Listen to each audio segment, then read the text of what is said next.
Good morning, afternoon, and good evening. Thank you for joining the launch of the Education Challenge. I'm Pramod Kumar Sharma, Senior Director of Education at the Foundation for Environmental Education. I welcome you all to this launch of the Education Challenge on behalf of UN Decade of Ecosystem Restoration and the consortium partners for the challenge, FEE, UNESCO, and North American Association for Environmental Education. We have chosen 22nd May for the launch of this important initiative as it is the International Day for Biological Diversity. Given the importance of public education and awareness about this issue, the UN decided to celebrate the International Day of Biological Diversity annually. And the Education Challenge supports the theme for this year, from agreement to action. Some housekeeping announcements. Please keep your microphone muted unless you are speaking, and write your comments or question in the chat box. We'll pick them up towards the end of the webinar. The webinar is being recorded, so if you don't want to be recorded, please stop your cameras. So today we have a nice panel representing the decade, FEE, UNESCO, and North American Association for Environmental Education. First speaker is Natalia Elkiseva. She is the coordinator of UN Decade on Ecosystem Restoration. She has been in this position since May 2022 and has over 20 years of experience in environmental protection, climate change, water management, and development. She has the experience of working at the regional level in Central Asia, staff member of several international organizations, including UNEP, UNDP, and ZIZ, and has been the global level senior networking officer at the Global Water Partnership Secretariat in Stockholm, serving 3 regional water partnerships. And before joining UNEP and FAO headquarters as workstream leader at the Office for Climate Change, Environment and Biodiversity in Rome. I invite you, Natalia, to share your the keynote address and your perspective in terms of the challenge and the decade. Over to you, Natalia. Thank you very much, Pramod, and good morning, good afternoon, good evening to everyone, and greetings from Nairobi, where I'm based. I would like to open the event and also to present a bit more details in terms of opportunities to scale up education activities, because this challenge is a part of the UN Decade, and this is really kind of the channel to do some more things on the ground and do some more practical things. So that's why probably I'll stop a bit more on this. So next slide, please. I would be shortly guiding you through general information on the UN Decade on Ecosystem Restoration for those who are joining first time and who are not partners and don't know much about this decade. Then I would be briefly presenting the World Restoration Flagships, because that's exactly the practical action on the ground we support. And I would zoom a bit more in terms of the action plan and the opportunities there, because the current education challenge is a part of this action plan. And then I would probably just sum up the things at the last slide for you to keep in mind. And I'm hoping the presentation can be shared afterwards. Why the decade? I mean, why we're writing down all the things? Because we have a lot of data, a lot of reports coming from climate change, from biodiversity angle, from SDG implementation, telling that we don't have really time to wait and we have to really focus on the action now.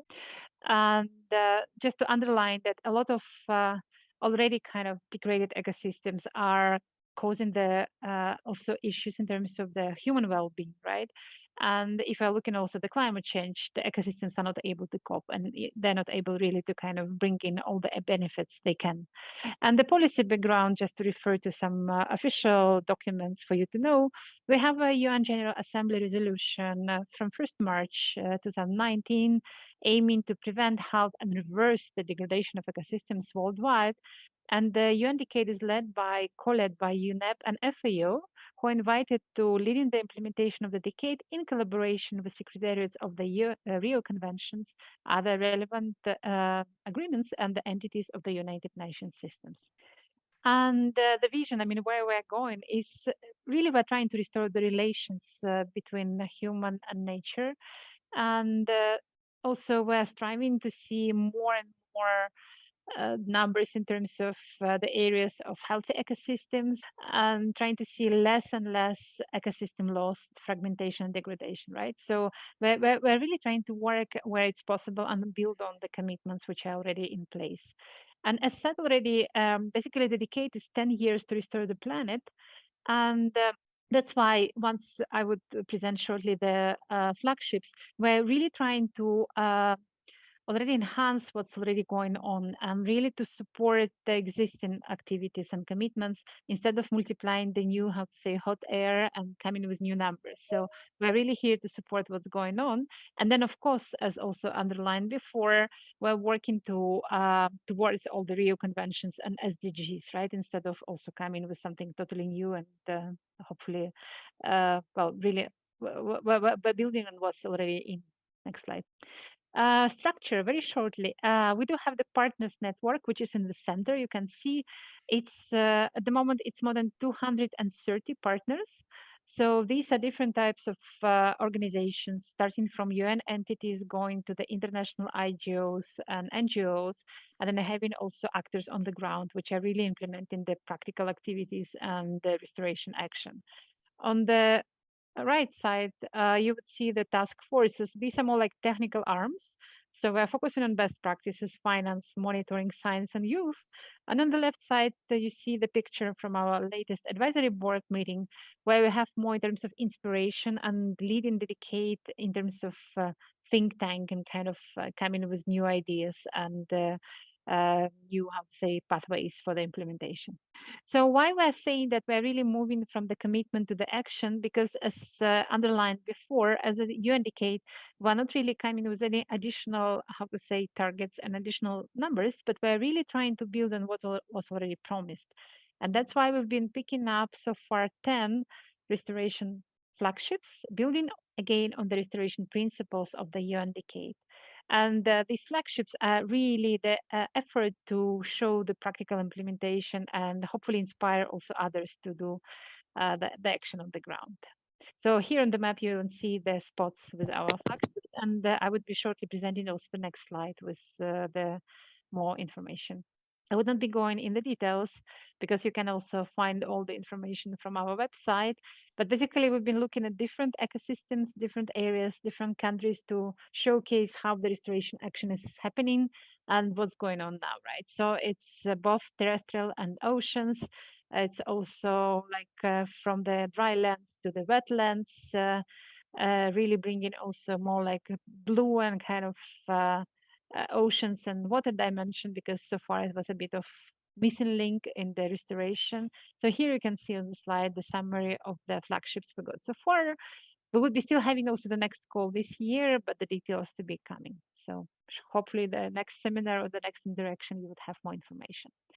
And the action plan. So that's why we're meeting today as well, because the action plan is in support of all the activities and all the efforts of the UN decade. An idea was to come with really kind of key topics where we can scale up and where we need partners to lead and bring more emphasis on the action. And here you can see on the right side the so-called challenges, and you see that education is number 6 across these challenges. And here the action plan is really kind of based on the commitments and proposals from the UN decade partners. And as you see, today's event is co-led by 3 leading organizations for this challenge. And the idea, of course, to have more clear type of interactions and more clear promises and actions within each of the challenges and each of the topics we're discussing now. So that's why where we are now, we have these proposals for all the challenges. We have something like more or less clear actions, and we're really launching now these challenges to see also where would be your interest, where you can support the decade, where you would like to join, for example. So just to conclude, I know the time is running. So as said, for this particular topic, we see the action plan and education challenge is really like an entry point for defining more type of concrete actions and leading more in terms of collaboration and building on different activities across the globe. We're also, of course, growing in terms of the partners network. As said before, we have already more than 200 partners, but we're looking more for, especially for some of the countries and regions where we don't have a lot of partners. The new call for the World Restoration Flagships is going to be launched this year. And we are also opening shortly the digital hub, which is hopefully making things easy to connect and to see kind of practical entry points and information. We have lots of events going on, including this one today for this Biodiversity Day, lots of materials, and also the hashtag Generation Restoration. So join us and see what we're doing. Thanks a lot. I think it was my last slide. Thanks a million. Nice to be here. Thank you, Natalia, for this detailed presentation and overview of the decade. And I think with 230 partners, it is going strong and growing. So the education challenge, as one of the challenges Natalia mentioned, is 6.1. There are 4 challenges within the education challenge. The challenge is a recognition of that it is a fundamental to empowering a generation of ecosystem restoration champions. And the goal of the restoration challenge for education is to embed ecosystem restoration into formal and non-formal education systems globally by 2030. And that too synergistically with the Education for Sustainable Development for 2030 framework and the roadmap and the Greening Education Partnership. Now I basically invite you to this video, which is about preserving indigenous knowledge. And it is from Peru, from a school, Kusi Kawase, which means happy life. And it is the winner of the 2021 UNESCO Japan Prize on ESD. The school aims at preserving indigenous ancestral knowledge by offering learning opportunities to children about the notion of reciprocity, equity, and social justice through the Indian Legacy Program.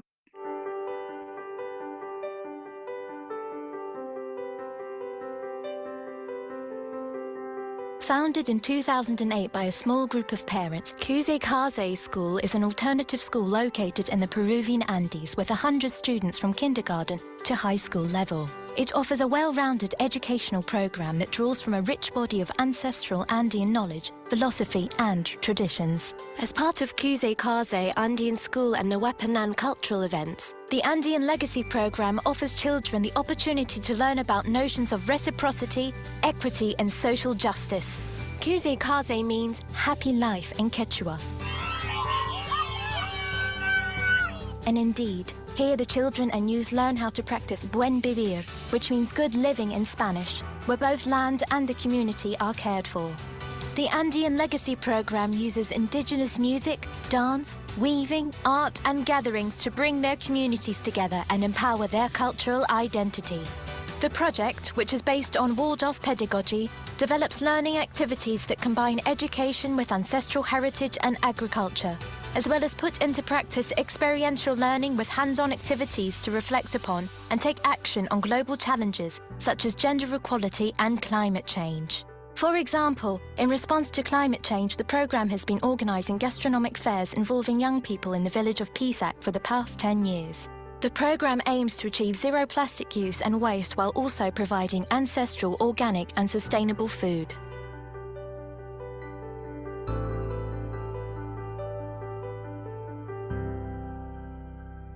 So as we can see from this video, that a lot of actions and learning opportunities are already available, which we can learn and get inspiration as we get into this education challenge during the decade. And we'll see some more such stories from all around the world. So next speaker is Bernard Coombs from UNESCO.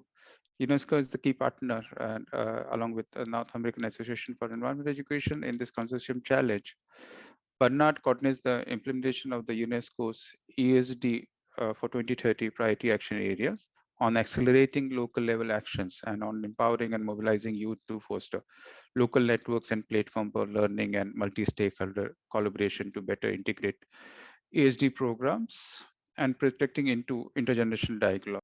Bernard has been also part of many other task forces within the ESD domain, and I invite him to present the decade's educational challenge.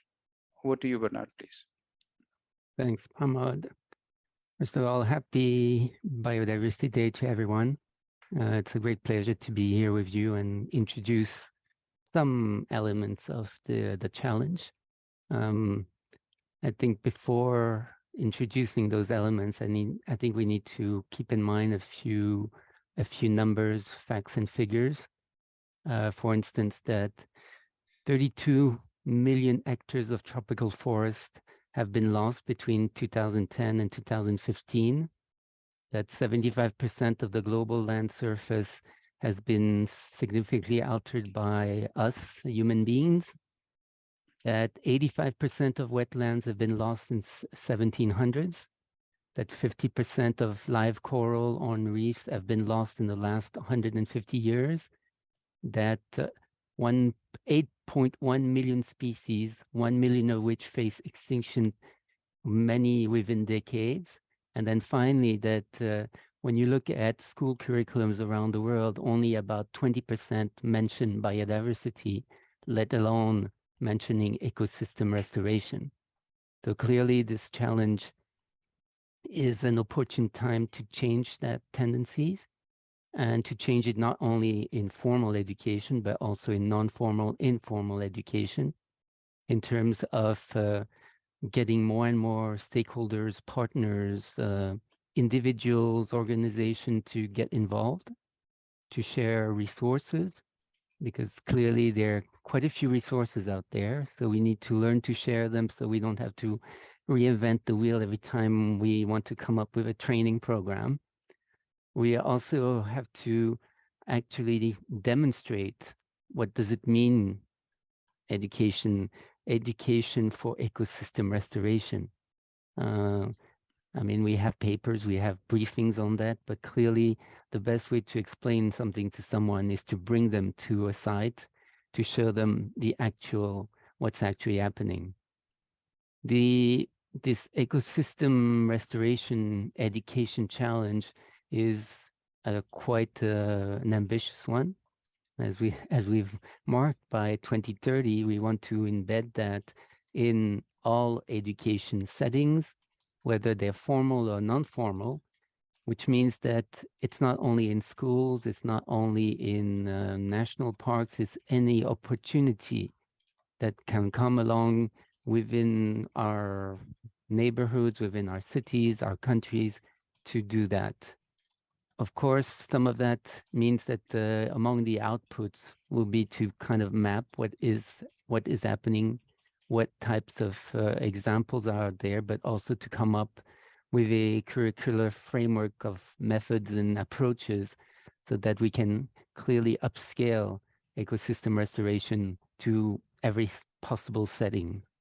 So among expected outcomes, there are quite a few, but before diving into some of those, since today is International Biodiversity Day, I would like to share a quick message from the UNESCO Director General, Madame Azoulay, who said in her message for this day, our relationship with nature and with other living beings needs a radical rethink in order to address this issue. We need to design and create a truly shared world. So in order to do that, we, just as the outcomes listed on this slide say, we have to increase the awareness of course, the decade. But clearly, what does it mean when we talk to educators, teachers, facilitators, when we say, oh, yes, we want to do learning about ecosystem restoration? That's one thing. It's also to make sure that when we are talking about environmental education or education for sustainability, we include ecosystem restoration. It's not something we just mention in passing. It has to be, in other words, like a real module, if you want, if you're thinking in terms of learning. But also it's to create synergies with other ongoing processes. Pramod mentioned at least two of them, the ESD for 2030 framework and what is called the Greening Education Partnership. But there are other processes, the follow-up to the Kunming-Montreal COP on biodiversity and its framework. It's also to either develop or point to various resources to help everyone, all those who are interested in ecosystem restoration, to actually support the goals of the decade, but also help us reach the goals of this challenge. Next slide, please. The timeline, well, we have 7 years. It's a bit short, but a few elements we should help us get there. One is the idea of establishing an advisory board to get points of views from different parts of the world, different disciplines on, how do we move this agenda on education on ecosystem restoration forward. Part is this mapping I mentioned. That will take a bit of time because we want to identify things that address this issue in different settings, in different biomes, involving different types of stakeholders. Of course, by 2025, so in 2 years, we hope to have a report so that then afterwards for the following 2 years, we can actually try to implement some demonstrations and some pilot activities. And of course, throughout this whole time, we have to continuously advocate that in terms of ecosystem education, whether it's formal or non-formal, actually, we should say it's a lifelong and life-wide education needs to be remembered as a key means of addressing this issue of ecosystems. And then finally, 2030 would be a final report that hopefully will say we have managed to embed, maybe not in all, everywhere, but at least in 95% of that. One final thing that I think needs to be mentioned, as I mentioned this is about lifelong learning. So any age, so it has to be intergenerational. It's life-wide, so it's not only in schools, not only in educational settings or opportunities. It can be in, let's say, national parks, the visitor center of a national park. It can be in a science museum. It can be in activities that the scouts do. It can be a neighborhood deciding to clean up their river. So let's keep that in mind. And then finally, what is at stake is basically our planet and us. We need to now, already starting now, to better learn and to better act for our planet, for ourselves, and for all the living beings around, which means that we definitely have to change those numbers I gave you at the beginning of 75% of land have been degraded or altered by human beings. We have to reverse that. And for that, we need your help and we need your support, and we need to be able to exchange and talk about all this. Thank you very much. Thank you, Bernard. And I think it's an important message. 7 years seems to be a long time, but looking at the challenges in front of us, so it's a very short time. But yes, education is a key tool in our hand, where we can make a difference. And the role of education here is to empower young people. Next is a story of a young woman who is a recipient of the award of EAT, North American Association for Environmental Education, run 30 under 30. And she has a passion for environmental education by connecting profession as a biologist with community strengthening outreach. As Sarah herself says that she is able to teach and inspire her community about environmental issues, being part of the change and one for our ecosystem.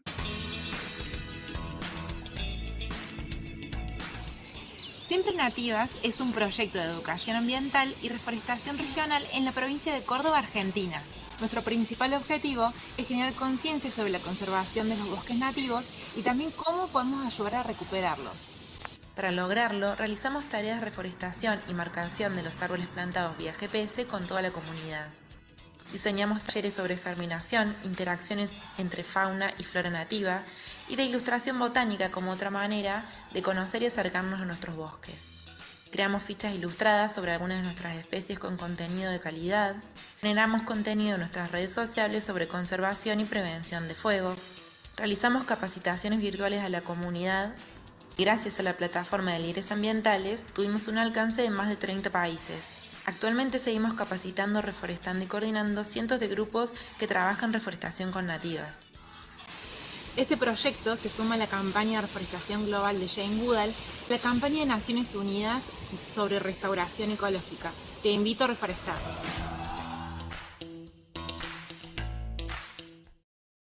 What an inspiring story. And there are many 30 under 30 recipients who are doing amazing work around the world. And the next speaker from North American Association for Environmental Education is their Executive Director, Judy Bross, who runs this wonderful initiative around the world. And she has been in this position since December 2011. And she was formerly the Senior Vice President of Education and Centers at the National Audubon Society. Prior to that, she led the education programs at World Wildlife Fund, the US, Peace Corps, and the National Wildlife Federation. And she has been actively involved in national and international environment and education efforts for almost 3 decades. And she is also leading a global environment education partnership that brings expert institutions and individuals around the world to create a network of networks. Over to you, Judy. Hello, everybody, and thank you, Pramod, for that introduction. I really appreciate it, and welcome to all of you. So happy to be here. And I'm super excited about being part of this challenge and the importance of education and the work we're all doing. And I'm especially excited to be working with the partners that are already involved in this program, and also those of you who are going to be involved in this initiative. And it's great to see so much interest in the chat. My organization, as Pramod said, is the North American Association for Environmental Education. And we like to say we're the champion and backbone organization for the field of environmental education.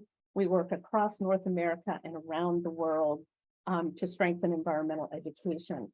And our mission is all about advancing environmental literacy and civic engagement to create this more just and sustainable future. And we use the power of education like we are in this decade, which is so important. And as Pramod said, we're a network of networks, and all of us will be using the power of networks to advance this work on ecosystem restoration and trying to integrate ecosystem restoration into formal and non-formal settings, as Bernard said, and I'll talk more about that. So just examples of some of the networks. We are part of an affiliate network. We have an example, 54 state, regional, and provincial affiliates across North America. And together, we're all trying to advance environmental education. And many of our affiliates are working on some aspect of ecosystem restoration. And as Pramod said, we are also the secretariat of another partnership program, the Global Environmental Education Partnership.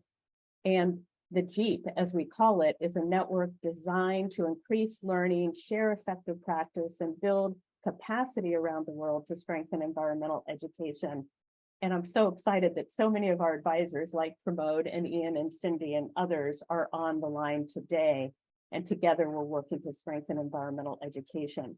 And like everyone on this call, we are looking at how we can use education to advance all the sustainable development goals, in addition to, number 4, which is all about quality education. And networks can not only highlight great work taking place, but they can also help us connect across borders. And we can connect educators and scientists and policymakers and others to be able to advance our work and scale up our work and innovate and adapt and expand our impact. So this decade challenge is all about advancing, as you've heard, ecosystem restoration through education. And it's going to take collaboration and cooperation from all the amazing educators that are working on environmental education, ecosystem restoration, sustainability education, working together to protect biodiversity and involve new partners in helping to restore ecosystems. So we look forward to strengthening the global networks that are existing to advance this work and highlight the great work that's already happening around the world. And we know many of you on this call are doing incredible work. And we also hope to reach out to people who might not be engaged. As Bernard said, there's a lot of people we need to work with. So we all believe, of course, in the power of education to create change. and to build on the research and practices that we know will work to help create a better future. We also believe in the power of networks, and this challenge is really going to make the most of all the networks that are involved in ecosystem restoration so that we can work with other challenges and other networks to advance the education work we're doing. And just to give a little background, as Bernard said, education is a tool in our toolbox to address environmental and social challenges. It's not the only tool, but it's a really critical tool, and we need to work hand in hand with science, policy, communication, and other disciplines and sectors to address these issues. When many people hear the word education, they often think about young children and teachers. And young children and teachers are so critical. But we also need to think about lifelong learning, as both Pramod and Bernard said, thinking about from cradle to gray. Wherever learning takes place in society, education has a role to play to help advance our work. And again, we work across sectors and audiences, and this challenge will not only be looking at the formal school system, but also non-formal education, working with ministries, agencies, corporate education. There are just so many opportunities to promote ecosystem restoration. And environmental education is also more than awareness and knowledge. We need to think about developing skills and dispositions that help move people to take positive action. And as Natalia said, this is all about action. How can we help individuals and communities be involved in civic life and work to restore ecosystems? And of course, our work is grounded in sustainability. You can't talk about ecosystem restoration without talking about social equity and community well-being, as well as shared prosperity. And of course, our commitment to justice, equity, diversity, and inclusion to build a more just movement. So for this challenge, we'll be highlighting the great work and the many, many, many bright spots that are taking place. We're going to build on all of that, and we hope to replicate and expand models that are working to restore habitat and show that anyone can get involved and that we can scale up our efforts. We know that there are a number of wonderful environmental leadership programs, for example, around the world, and many of them have an ecosystem restoration component. And for those that don't, we can integrate biodiversity education and ecosystem restoration into those programs. As Pramod said, we have this amazing EE 30 under 30 program. You saw the video that highlighted one of our 30 under 30 awardees. These are amazing young people from around the world that are creating change in their communities and working to address social and environmental issues in their society. And many of them have ecosystem restoration as a part of what they're doing. There are over 210 alumni around the world, and we hope to be able to amplify their voices, and we'll be recognizing the 2023 30 under 30 this summer.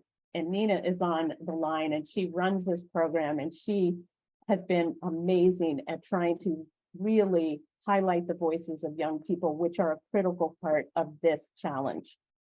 We also know that technology has allowed us to do more and reach more people and inspire new ideas in ways we haven't even dreamed about 2 decades ago. So NAAEE, as well as our partners, have access and will be sharing resources and learning opportunities that will help advance this challenge. So for example, NAAEE has something called EE Pro, which is a web portal for environmental education, and it includes thousands of resources for educators. And there are research summaries, blogs, discussion groups, policy materials, and so much more, and professional development opportunities. And we will be highlighting effective practice focused on ecosystem restoration. So we hope that Challenge 6.1 will build bridges to highlight the great work that's already happening, promote opportunities to influence education systems around the world. And we believe that collaboration is the key. So exciting to see so many of you on the line today. And we look forward to sharing and learning from each other and really sharing effective practice across borders. So we hope you'll join us to advance ecosystem restoration through education and strong networks. And we hope that together we can imagine new ways to use education to protect and restore ecosystems around the world. So we look forward to working with all of you. Thank you all for being here. Thanks to all my partners, and more to come. Pramod, I'll turn it back over to you. Thank you, Judy. Thank you very much. And I think the key messages that I took was in terms of it's all about commitment and action. And also anyone can get involved. So it's an all-inclusive process and gives us an opportunity as an individual, as an organization, as a network to get involved and make that difference to achieve the objectives of the decade. And hopefully you also answered some of the questions that were in the chat around partnership and how people can participate. So next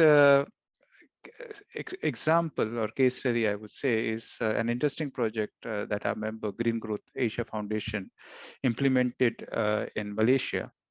So some of our lifestyles or business as usual creates problems that are unintended. And one of the problem was the problem being faced by turtles due to the lights on the coastal regions where they nest. Let's see how they used education to address this issue for turtle conservation. Welcome to Padang Kemunting Beach, where nature meets humanity. For years, this stunning coastline has been a popular destination for tourists and locals alike. However, human activities such as development, pollution, and improper lighting practices have significantly impacted the delicate ecosystem, endangering the lives of the hawksbill turtles.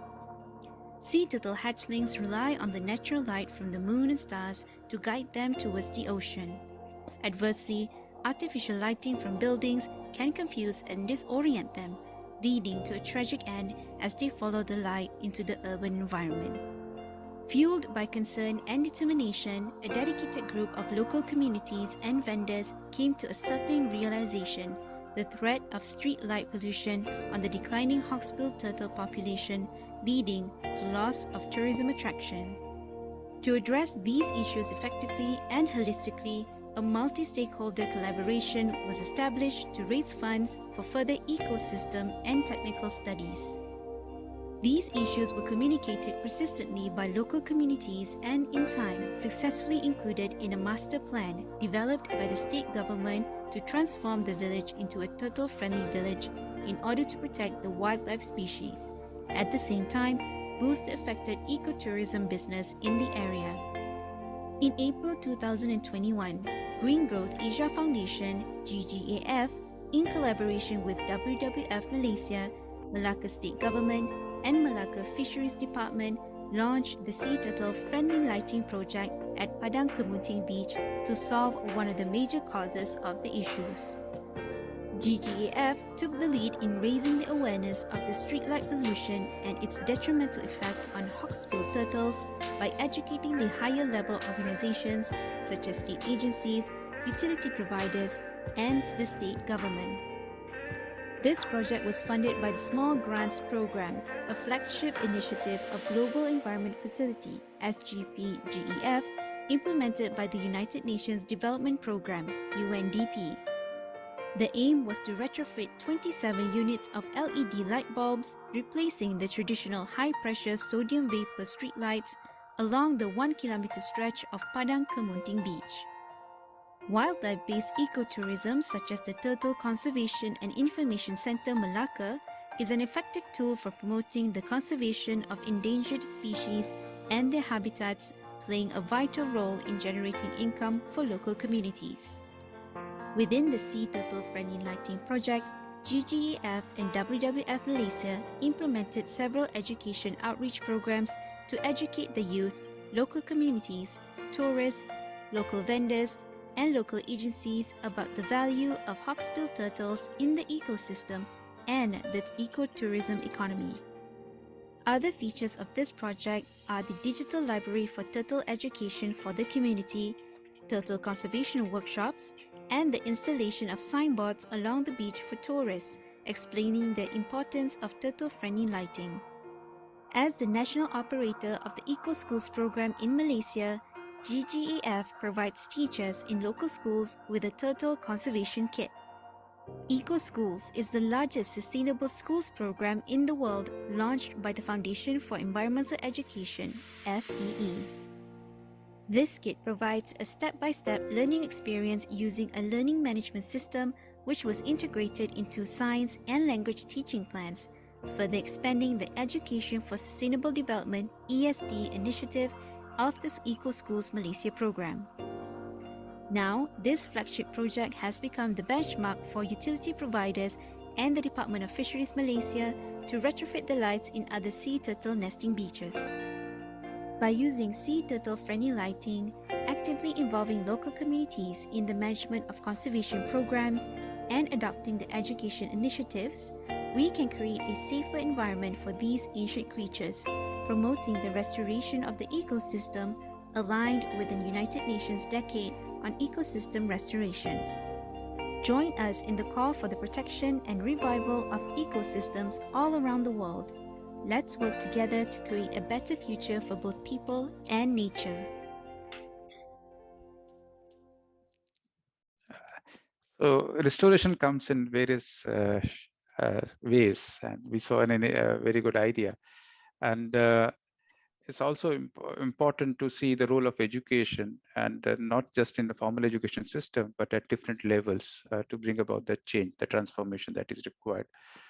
Next speaker is Daniel Scheffer, the CEO of the Foundation for Environmental Education, and he's been in this position since December 2013. And before taking up this role, he was managing for almost 5 years EcoOcean, a member in Israel, which is focusing on Mediterranean marine and coastal environment.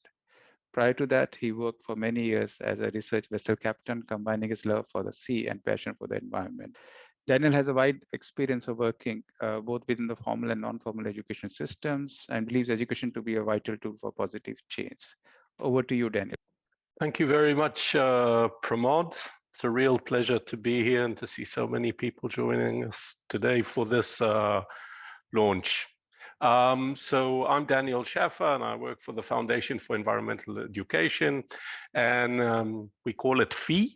And FEE is an umbrella organization with over 100 members representing 85 countries. We coordinate and develop the implementation of our 5 programs, and at the international level, and 2 of these programs are focused on the tourism sector. One is the Blue Flag, and the other is the Green Key. One is focusing on coastal management of beaches, marinas, and boats working in the tourism industry, and Green Key focuses on the sustainability within the hospitality industry. And then we have our 3 children and youth-based or focused programs. Eco schools, you just heard about that in the lovely video from Malaysia. Young reporters for the environment, and learning about forests. And we have about 22 million youth and children today participating in our educational programs, and many adults as well. We discussed the issue earlier of lifelong learning education, and indeed this is a lot of what we're doing with FEE. And the way we work is that our member organizations are the ones disseminating and implementing these programs at the national level. When I'm thinking about our participation in the decade and taking this position in this initiative, I can think of 4 points that I would like to raise with you that have been the drive for us to do so. And they derive from our strategy, our 10-year strategy that we developed, which is called Gaia 2030, that focuses on climate change, loss of biodiversity, and pollution as the main elements that our organization is going to be working on through its focus on education for sustainable development.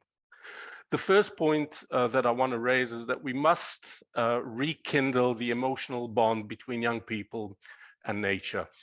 We can watch nature documentaries until the cows come home, but there is nothing like the bond that comes from experiencing the smells, the sights, sounds, the feeling, and even the taste that one gets when they are spending time out in nature. When that emotional bond is developed, the devotion, dedication, and sense of stewardship will develop as well. Today, we have children, particularly in urban settings around the world, that have been completely disconnected from nature and live in bare deserts of concrete.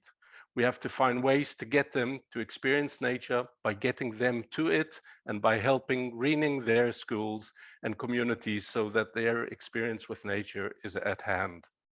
Secondly, we must see education for ecosystem restoration holistically and as an element that is part of a large and complex challenge.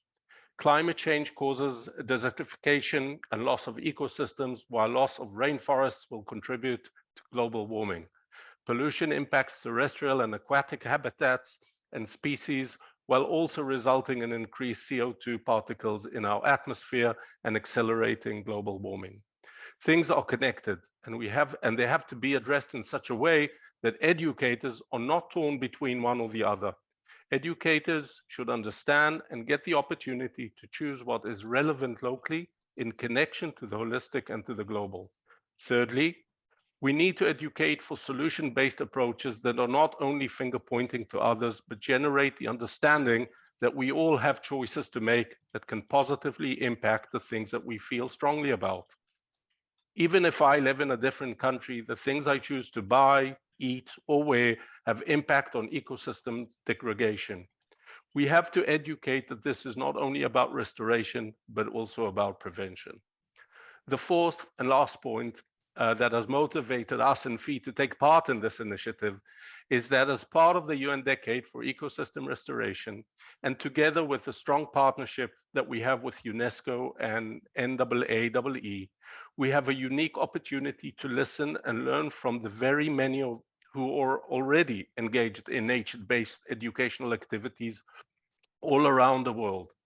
We can identify key elements for success and positive impact and synergize these into an adaptable, easy, and simple toolbox that can then be delivered to education systems and educators, be it formal or non-formal, around the world.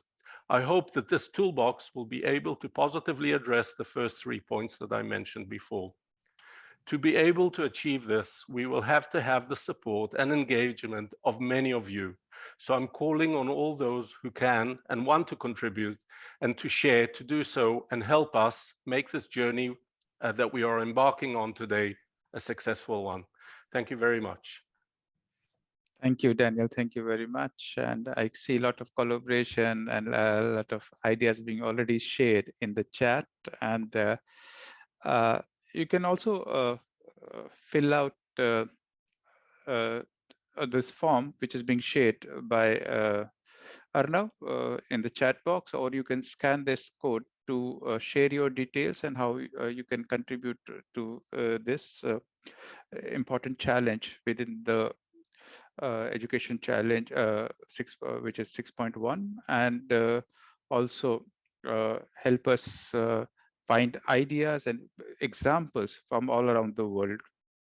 You can contact us, Bernard at UNESCO, at bernardcombs@unesco.org, or either me or Arnav at FEE, and Judy or Nina at North American Association for Environmental Education to express or have any ideas or material or resources that you would like to share. So I will go to the one of the things that I see in the chat as a perception or a perspective would like to ask Natalia, because I understand that there are already more than 230 partners to the decade, and efforts are being made to make it as inclusive as possible.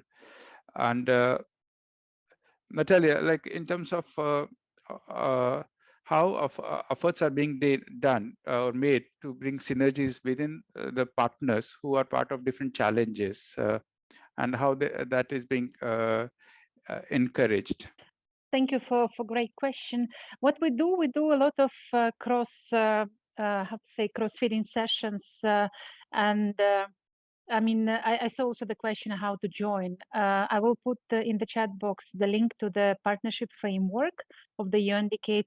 It's quite simple from my point of view, especially for the actors. We would not require any additional, let's say, complicated documents for the global partners, and of course for higher level of partnership we do due diligence, especially for the private sector. But I think for this type of at least what I saw, the people who are joining today in the chat box, it's mainly education type of NGOs and schools. We do pretty light process. And how do we connect across different challenges?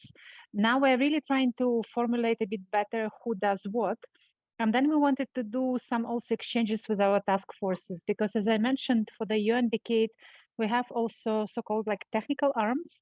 And for example, we have the science task force, best practices task force, monitoring, the ones which may be also very relevant to your educational activities, right? To your activities which you are promoting across the challenge. So we will definitely be doing more in terms of cross-linking different topics and really trying to build on in terms of synergizing on the materials, on different type of resources, different types of partnerships. So that's something definitely to come, because the action plan is still a work in progress, because we're still launching also other challenges, and we're trying to see also who does what. I hope I responded to the question. Thank you, Natalia. Perfect response to the question. And we are also looking at it with basically, because there are 4 challenges within the education challenge, and one is looking at formal, informal, other is looking at non-formal sector, the third one is looking at higher education. So different challenges are looking at different target groups, and working together, they can bring about a lifelong and holistic approach to education for different target groups. So to the panelists, Judy, Daniel, and Bernard, who final words that you would like to add. One of the things people are asking is in terms of how they can contribute, or how can they say resources that they already have, or how do we make it as inclusive as possible? Bernard first. How do we make it as inclusive as possible? Well, we're happy to see that people are ready to share information about their projects and their resources. We still have to, in a way, figure out, I don't know, how do we showcase the breadth of these things? But it's already good to see, just even in the chat today, that there's already this great energy about doing all this. I think it reminds us that we have many of these resources, ideas. It's just we need to communicate among each other, and possibly, as Judith was saying, better connect networks and partners, because sometimes we tend to want to go outside our own community to find some partner, way out there, when within our own community we might already have people who can help us. So just to, as a concluding thought, let me just share a quote from Antoine de Saint-Exupéry, the author of The Little Prince. He said, "In life, there is no solution. There are forces in motion. Let us create these forces and the solutions will follow."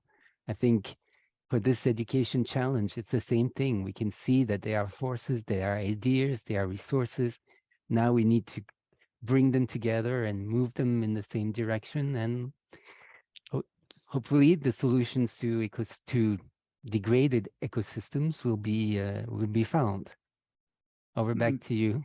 Thank you, Bernard. I think what we call now as action competency, very well summarized in that movement is important, and we cannot be complacent in that phase. Judy, your final words. Thanks, Pramod. And Bernard, hard to follow you with the quote. I would just say ditto to everything that you said and that everyone has said so far. I'm so excited about the excitement in the chat, and I think our challenge is to engage people that have not been part of some of these efforts, that are working in vulnerable communities, and being able to reach more people and being able to help communities that do need to support ecosystem restoration to create healthier communities. But as Daniel said, everything is connected: climate change, pollution, ecosystem restoration. Our challenge, I think, is to figure out how we can help make this easier for educators wherever they're working, lifelong learning, to get engaged. So we look forward to working with all of you. And thank you, Pramod, and I'll turn it back over to you. Thank you, Judy. Daniel, I think one of the last question, which is relevant for our work, and we have been discussing that a lot with Green Education Partnership and other things that we are involved with, is that how we can make it more interconnected, integrated with aims of greening and developing contents, curriculum, practices in greening school. Pramod, you left that for my very last answer. That's a very complicated question. I think there's a lot for us to do. I think that this consortium that we're launching today, has the partners within this consortium have a lot of potential, but to influence systems and to connect to systems and to develop this toolbox I was talking about, and then pitching it to educators and educational systems. But we can't do it. We can't do this alone, and we will have to have support from many others on this journey. And I think that it says in Ecclesiastics, it says that there's nothing new under the sun, except for the sun being much hotter from one year to the next. I think that is also an important thing that we need to remember, is that when we share experiences, when we share our best, our practice, our good practices, when we share our challenges, somebody else is probably going through exactly the same challenges or can benefit exactly from what we're doing somewhere else. And I think that is the power of this network. If we can get people together to share and to learn from each other, then as a group we will be able down the road to formulate out of this something that is sensible and practical and easy to use, that we can share with others, and hopefully make everybody's journey a bit easier down the road in implementing ecosystem restoration, nature-based solutions in education and so on in educational systems. So that's my 2 cents. Thank you, Daniel. I think important words at the end in terms of learning and bringing together all the experiences that we have for this solution. So like now we're at the end of this webinar, and I would like to thank Natalia from the Secretariat for taking this time out and giving us an overview of the decade and the keynote address, and our panelists, Bernard, Judy, and Daniel, for explaining the challenge and the strategies we need to have, and all the partners and participants who are already sharing a lot in the chat. And as one of, I think Vincent mentioned, we environmental educators are givers. We like to share without any rewards. Yes, saving the planet and helping the next generation and the current generation is the reward that we are looking forward to. And I would also like to thank people who were behind the scene working hard to make this webinar a reality. Arnav from the Secretariat at the FEE head office, and then Oysin from FEE from UNESCO, and Nina and Andrew from the North American Association for Environmental Education. So have a nice day, and keep following us. Please share your activities in the link that was shared by Arnav on the decade, and we'll share and keep you updated as we progress in terms of taking actions and putting the systems in place to achieve the objectives that are there in front of us. Thank you very much.